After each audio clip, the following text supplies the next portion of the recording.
Hello everyone, welcome to our fifth part in the 100 ways to motivate yourself. Here we are with part 5, as I said, fifth part. Wonderful series here by Steve Chandler, and I'm doing a little bit of a walk and talk, which you guys know that I kind of do because I like the woods and I like kind of talking through things. Specifically, I want to do it on this one because this principle I think is a little bit difficult. Now, it sounds deceptively easy, but I think there are some traps here that a lot of people will miss if I don't point some of them out. So yeah, one of the big things about this fifth principle is that it's an idea of definitely planned work is the basic principle here, okay? That we need to plan our work. And I think this principle is created for people who naturally don't plan their work or don't know what it is.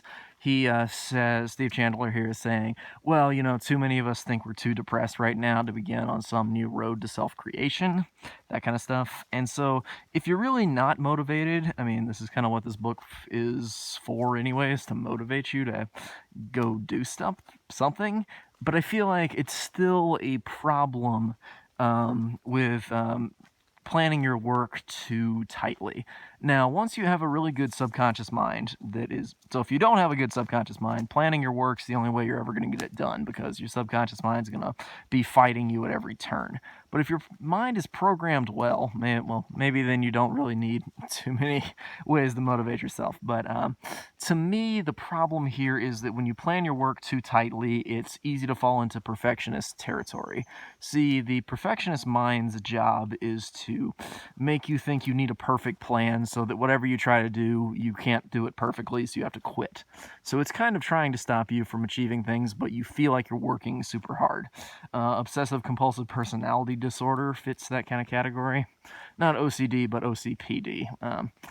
That just brings that up to me because I go by a philosophy of two things. I think you should never be trying to do more than two things at a time because that overloads the processing of the brain, because as soon as you think, I need to do 50,000 things, it's like opening 50 programs on your computer. Your computer can't run them all at once and it freezes up, so you can't really even do one program. And the mind really works the same way. So I've never really had too much of an issue planning myself. I've always had the problem of over planning, so naturally that's just kind of what I think of. But if you have the problem of under planning, organizing like times to work is a good idea.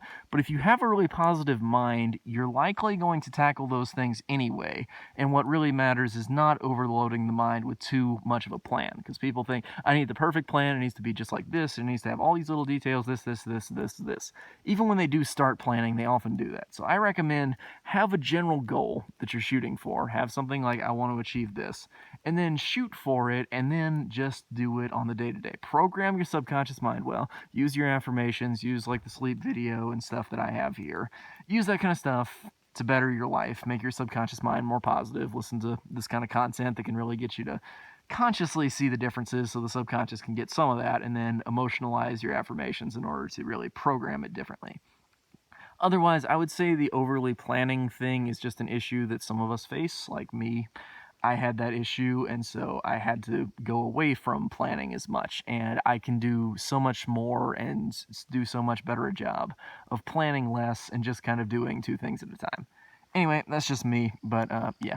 I'll see you guys next time with our sixth part in the series, so yeah, stay tuned, and I'll see you then.